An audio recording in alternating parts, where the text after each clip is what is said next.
The Faith I Live By, a devotional by Ellen G. White.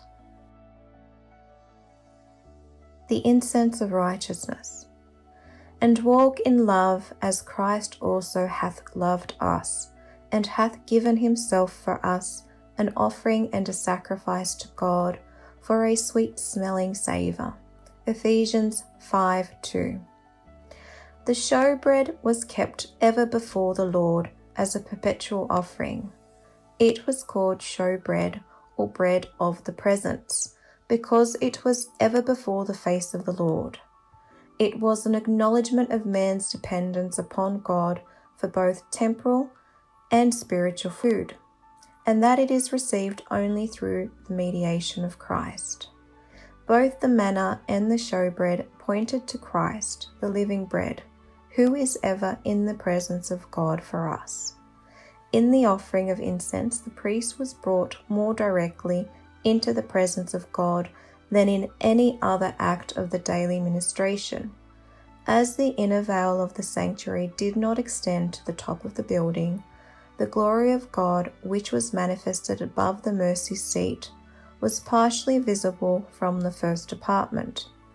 When the priest offered incense before the Lord, he looked toward the ark, and as the cloud of incense arose, the divine glory descended upon the mercy seat and filled the most holy place, and often so filled both apartments that the priest was obliged to retire to the door of the tabernacle.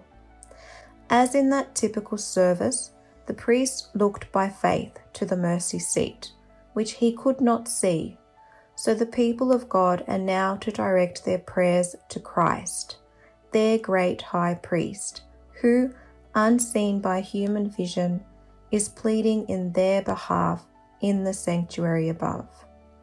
The incense ascending with the prayers of Israel represents the merits and intercession of Christ, his perfect righteousness, which through faith is imputed to his people, and which can alone make the worship of sinful beings acceptable to God. Before the veil of the most holy place was an altar of perpetual intercession. Before the holy, an altar of continual atonement.